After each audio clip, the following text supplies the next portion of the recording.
Hi, Uncle Thor here. I'm going to be talking about the Ken Rune today.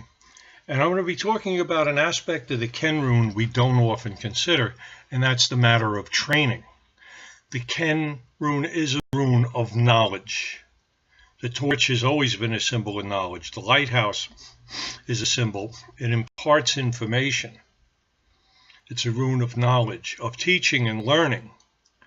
And so we think of it as education.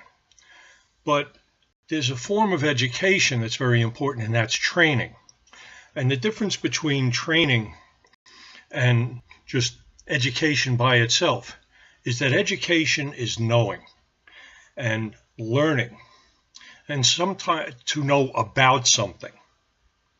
Sometimes education, you might even know and learn how to do something or how something works. That doesn't mean you can do it. Training, on the other hand, is something that gives you the ability to use it. It gives you the skill. And that's the difference. The difference between knowing about it, knowing how it's done, and being able to do it. You can do it. You have the skill. You can perform. And there's a big difference there. I remember in college meeting some professors who academically, these guys were brilliant. But once they were off campus, they were dumb as a post. As my father would say, they couldn't even hammer a nail with a hammer, you know. And it's true. There are people like that who are theoretically brilliant, but technically they're duds. And that's because they didn't have training. They don't have real world practicality. Now, I have the curse and blessing of high IQ. It's up there. And I've had the good fortune, though, rather than being stuck in academia, to have to live in the real world and do practical things like hammering nails, work with wood, work with mechanical things and such. So it gives me a nice perspective, and especially when it comes to the matter of training. Because training is more than education. Training is making it something that you can do. It's giving you a skill and an ability. In grammar school, you may remember part of education was learning simple arithmetic. And I'll say myself, I find that with the exception of geometry, most higher mathematics is a waste of time. The thing that's really necessary is your basic arithmetic, addition, subtraction, division, multiplication. And what they would do in my day in grammar school was have children write out and repeat multiplication tables. So you would do something like 2 times 1 is 2, 2 times 2 is 4, 2 times 3 is 6, and write it and memorize it and do it up to about the number 12 times something. 12 is the multiplier. But have us memorize this. And of course the kids hated it. It was just such rote. It was so boring. But time comes when you actually need the skill. It's really not so much just education by itself. It's training. It's training the kids to be able to use multiplication on the fly. And I was fortunate that I'm able to do most arithmetic on the fly. It's something that I had learned. But I don't know if today's young people are getting that. And that's training. Now, training gives people a set of responses. And if we look at basic training in the Army, for instance, it gives you a set of skills and a set of responses. So that a trained soldier, when he's confronted with a dangerous situation or a situation, a firefight, a disaster, maybe just finding his way somewhere, he has the training that he can fall back on. See, he can do it. He knows the right way to take cover. And there's a big difference between trained soldiers and untrained irregulars. And the untrained irregulars usually don't do too well because they don't have all the skills, and that makes them vulnerable to the trained soldiers, especially who usually have better equipment too. So part of training is the right way to use a rifle, the right way to set up a camp, the right way to respond when you're under fire, cover and concealment, moving, infiltration, the right way to cross a road during combat. And all these little skills are trained. They're done. And to tell you how good the training was in the Army, I mean, here it is 45 years later, about that. And I can still do the bayonet drill. That's how thoroughly, and I can still do the riot baton. So they did train us very thoroughly and very well, and instilled it in us. And that's a lot of what training is. You look at other people, trained sportsmen. These guys just don't go out, read a book, and pick up a ball and throw it around. They train what they call practice. Their training they call practice. Football practice, basketball practice, baseball practice. That's training. In boxing, they call it training. In wrestling, they call it training. And a trained boxer is far more formidable than a guy who doesn't have the training.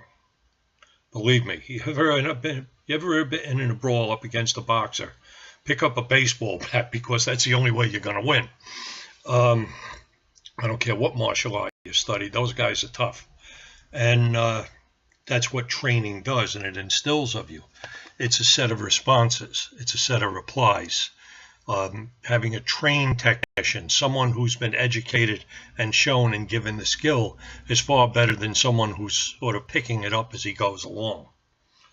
So training goes beyond education. It instills in us the ability to perform and to perform well.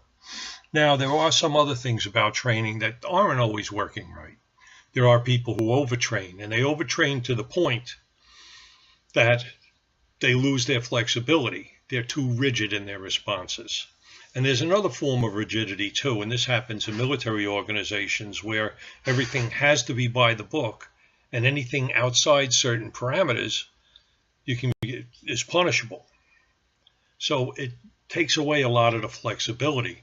And we see this with the British at the Battle of the Somme, where they were getting massacred out there. They were really, the Germans were literally chewing them up as they came along. One of the guys in my post knew, he's an old guy, he's a World War II vet, knew a German World War I vet who told him, he says, they would keep coming and we'd just mow them down. They would keep coming and we would just mow them down. So you ask, well, why didn't the officers stop and come up with a new tactic? Well, the British system was so rigid, those officers could get cashiered if that offensive didn't succeed. And they didn't have the foresight to think of something else. All they knew, part of their training, when in doubt, to slow walk and move forward. Same with the Japanese. The Japanese officers had a limited number of responses. They were told you have to be aggressive and attack the enemy. There is no retreat. So what do they do when everything they're doing comes up short? Bonsai charge.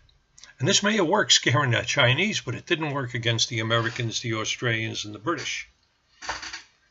And what happened was this technique, the officer just ran out of options. Ahead we go, and ended up just mowing down so many people uselessly. But the Japanese were so into their doctrines, where the doctrine counted more from facts that might contradict it, that they just kept doing it right to the end of the war. And that's where training can sometimes be wrong. Another part where training can be a problem is that some martial artists pride themselves on their knee-jerk instant response to anything. And some of them get so into it that if you hear stories of a guy's mother putting her hand on his shoulder and he turns around and throws her or puts her in an armbar or something, that's overtraining or the wrong kind of training. And some training is appropriate in one place and inappropriate in another. The armies of the world have often had a problem, for instance, with hand-to-hand combat. How much to train troops who are not in actual combat? Because if you train them too much, they're going to be hell on the civilians downtown. They may even be able to give the cops and the MPs a run for their money. So how much is enough? What situation? Again, that's the thing of training. Now, when I was in the regular army, the standards were pretty much even. Later on, I had joined the National Guard, and about that time I had gone over to the Guard, things were changing in this country. There was a definite anti-military sentiment. There was a lot of bad feeling thanks to Nixon, Vietnam, and such. So not many people were going military at the time. And as a result, both the regular Army and the National Guard lowered their standards. And I found out how one day, in the midst of a prank, a couple of the guys like myself who were prior Army And our guard unit wanted to play a trick on the Army recruiters who would use one of our classrooms to give the intelligence tests of potential inductees, you know. So they knew I was a ringer, and they knew what I could do on these tests. Again, it's not just intellectual knowledge, it's practical knowledge, and I understood basic mechanics, basic hydraulics, you name it, I was into it. So they put me in the room. Nobody ever gets 100 on this test, but they knew I was going to do a 99, and they were going to show the recruiters, ha ha, you know, you guys are dummies, stuff like that. It was a prank. I forget the exact dynamics of it, but anyway, I went and I took the test, and then I heard something disturbing. To pass the test for the Army, you needed a 35.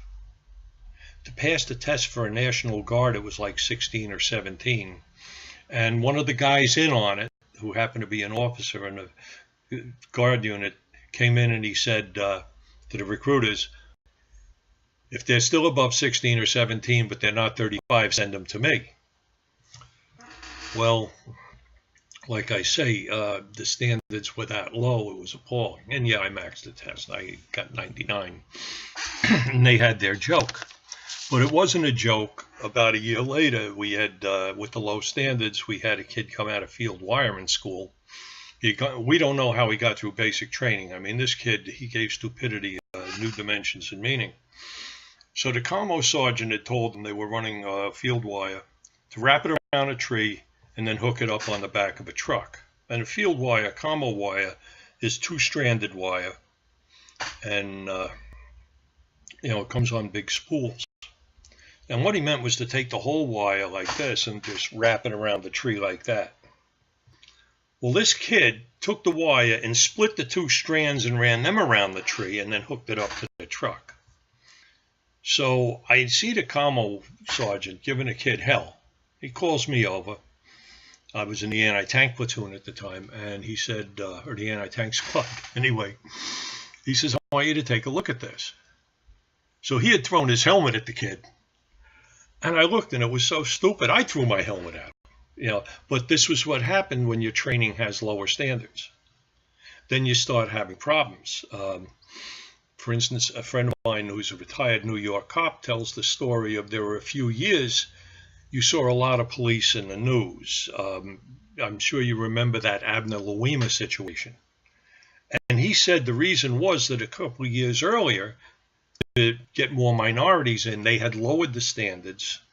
And so the problem was they were getting less capable cops. They couldn't train them as well or as thoroughly, and they couldn't control them as much. So, when you think of training, I mean, there's so much to consider.